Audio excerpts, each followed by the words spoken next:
It was just really, really fun to see a character that we didn't expect show up on the big screen again after.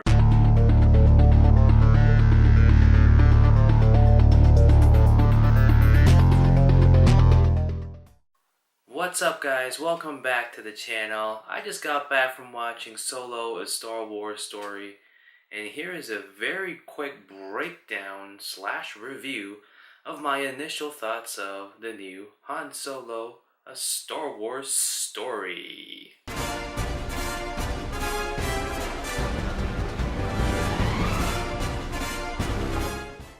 Now, if you haven't watched the movie yet, there will be spoilers right ahead in this video, so if you haven't watched the film, please go ahead and pause the video and come back and watch the video after you've watched the movie. Now, my initial thoughts going into the movie was that it was going to be pretty much a space western involving trains, a heist, a lot of different characters shooting at each other. Very typical Star Wars, I think.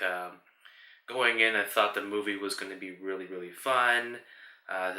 Since it's a spin-off movie, we don't really know what to expect from within the movie, unlike some of the main Skywalker saga storylines, mainly in episodes 7 and 8, which I thought were pretty boring. And coming out of the movie, there were many, many, many things that I wanted to talk about, but I'm just going to give you guys some of the good and some of the bad, in my opinion, of Solo: A Star Wars Story. Overall, I thought the movie was pretty well done. Ron Howard did an amazing job of making it, as I said, a space western. I was really impressed with Alden playing Han Solo. I think he performed better than expected. I think a lot of people read a lot of the bad press that came out of the production of the movie and just assumed that he wasn't going to be a good Han Solo, but I think he did Harrelson Ford some real justice here playing a young Han, and overall I was really impressed with how he conducted himself in the movie. It was funny, he had an ego, and it was great. He was everything that I would have imagined a young Han Solo would be, so kudos to him. Let's start off with some of the flaws and some of the things that I thought were a little disappointing in the movie. 1. Val and Rio Durant. These two characters were highly shown in the trailers, and I definitely thought that they were going to play a bigger part in the movie in regards to the whole job and being a part of the whole smuggling team. It turns out when they died so early on in the movie, it really felt like these two characters were wasted. I was really interested in Val and her relationship with Woody Harrelson's character. For the life of me, I can't remember his name, but you know who I'm talking about. And also Rio Durant. I really thought that these two characters were killed off way too quickly, and I'm hoping for some backstory behind these two guys later on. But kind of disappointing. 2. Donald Glover and Lando Calrissian. He did a great job. I loved Lando as a character, and I loved how he was portrayed by Donald Glover in the movie. I just wish he had more screen time. I really felt like the character of Lando could have used more screen time. I really thought, he could have been more involved in the plot. Basically, he gave the Millennium Falcon to Han and the crew, and Beckett and those guys to go to the spice mines on Kessel and steal the fuel and make the Kessel Run. But he didn't really do anything, I think, of substance, which I thought was a missed opportunity. Now, knowing Disney, they're probably going to do some type of comic book or a novel in relation to Lando and his past, but man, I just wish we got more of Donald Glover as Lando Calrissian, because I thought he was really funny. He was very charismatic, and overall that was a disappointment for me in the film. 3. Imperial presence. We didn't really see a lot of the Imperial troopers that were featured in the toy line, like the Range Trooper, for example. Like the battle scenes involving Enfy's nest were really cool, but there was just missing that Imperial element that I thought, you know, could have added to the movie, just to show, the alliance between the Empire and a lot of the criminal organizations that existed during the movie's timeline. But I just wish we got to see more of these troopers, especially the newer troopers, in the movie. Another thing that I was disappointed about was a lack of a story behind Corellia. Obviously, earlier in the movie, we got a chance to see Corellia for the first time, but that was really kind of just glossed over in the movie, and we really didn't get a chance to explore Corellia as much as I thought we would, which is again disappointing. But hopefully we'll get a comic book or maybe even like a live action show on TV featuring Corellia, because I really was interested in seeing this planet and its history, especially with how it was portrayed in Star Wars Legends. So definitely a lot more that can be done in that regard there. Tobias Beckett. Woody Harrelson's character, I thought, had a little bit too much screen time in Solo: A Star Wars Story. I like the character, don't get me wrong. I think he played a really good role, sort of like the mentor for Han. As he made his way into the world of smuggling and whatnot. But at the same time, I really thought that some of his screen time could have been given more towards Lando, or maybe just to develop that connection between Qi'Ra and Han as well. I just thought that was more of a compelling thing for the audience than having Woody Harrelson, in the movie for as long as he did. Nothing personal against the character. Loved the character. He does have a Black Series action figure coming out, by the way, which I will be picking up because, I love the movie so much. But overall, I thought we could have done away with a little less Tobias Beckett and more Qi'Ra or Lando Calrissian. Now, if they had chosen to keep Val or Rio Durant alive for a little bit longer, then I can definitely understand having more screen time for all three. But just for Beckett alone, a little too much for me.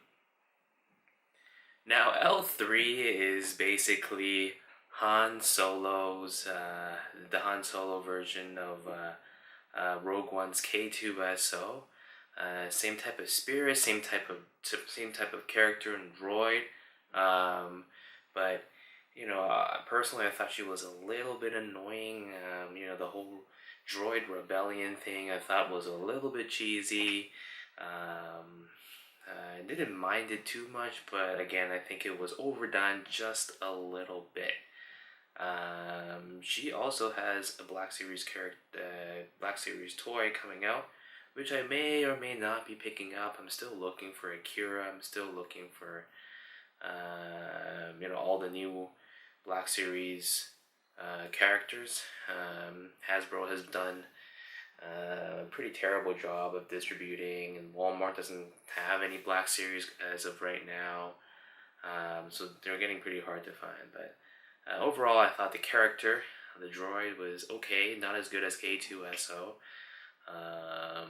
But I thought how the story of how L3 integrated herself, her mind integrated herself with the Millennium Falcon was pretty cool. Pretty cool tie-ins to some quotes from The Empire Strikes Back. But overall, an okay character. Now let's move on to some of the more exciting and impressive parts of the movie that I really love. One, wow. Han Solo, Chewbacca, I think that relationship was really, really well told in the story. I think Chewbacca really did a great job in the movie. We got a real sense of camaraderie between Han and Chewie. And that aspect of the movie I absolutely loved, and I think any Star Wars fan would appreciate. Two, Enfys Nest. Wow, for a space western, the Enfys Nest kind of played the part as the Native Americans, and it was really well done. I love the costumes behind that whole, all those scenes involving Enfys Nest. I really thought it was really well thought of. I love how they talked about rebellion and hinted at, the start of the rebellion at that certain time, in the Star Wars lore. And I really enjoyed those scenes, and I'm hoping for additional backstory behind Enfys Nest. Qi'Ra was absolutely amazing. I love Emilia Clarke as an actress, but going into the movie, I wasn't too sure about the character. I wasn't sure what her purpose was, and throughout the movie, her character was very unpredictable. Like, we didn't know if she was going to betray Han, if she was going to really protect him, and I really was impressed with how that character was shown on screen and what she meant to the overall plot. Very well done, Ron Howard. I love it. And again, as with many of the other characters in the film, I hope we get more of a backstory behind Qi'Ra, and we get to learn more about her and her relationship with the Crimson Dawn. Now, speaking of the Crimson Dawn, that was also probably the best part about the movie, because, as we all know, Darth Maul makes a cameo appearance in the movie, and when it happened, I lost my mind in the theater. Certainly didn't expect Darth Maul to be in the movie. I remember watching the premiere, and I saw Ray Park, the actor who played Darth Maul in The Phantom Menace about 20 years ago, and I was wondering, why was this guy there? And it didn't really click to me back then, but when he showed up in the movie, wow, the whole theater kind of just erupted. We didn't really know why he was there, but it was just really fun to see a character that we didn't expect show up on the big screen again after about 20 years. Crimson Dawn and Darth Maul also ties back into the Clone Wars and Star Wars Rebels to a degree. And, a lot of people on Reddit are thinking about how, this cameo is really a direct lead-in into, the Boba Fett movie, or potentially the Obi-Wan Kenobi spin-off movie that's being planned. And if that's true, if we're moving in that direction where we're going to see a lot of the stories behind some of the criminal organizations in Star Wars being shown on either TV or on the big screen, that's just absolutely perfect. I love it. Great job, Disney. I love the cameo. There's so many questions now to ask about, Qi'Ra's relationship with Darth Maul, Crimson Dawn, and what they're trying to do in that timeline. Fantastic. I love it. That is absolutely probably going to be the scene that people are going to be talking about coming out of the movie theater, similar to the Darth Vader scene at the end of Rogue One. And damn, I just really want to find out what happens next and what Darth Maul, or I should call him Maul to be honest at this point, because he's not really a Sith at this point, he's just Maul. So just really want to see what, moving forward, what Maul's story is at this point in the timeline. So overall, those were my favorite points about Solo: A Star Wars Story, and some of the areas where I thought they could improve on as well. Really enjoyed the movie overall. I thought it was really well thought of. And if you haven't watched it yet, well, if you're watching this video, I'm hoping that you've watched it by now. But if you, it's definitely something that I highly recommend. Similar to Rogue One, I think it's probably the second best Disney Star Wars movie that they've released. And I'd be open for a Solo sequel. I thought it was good enough to deserve a sequel. In the movie they mentioned Han and Chewie going to see Jabba the Hutt on Tatooine.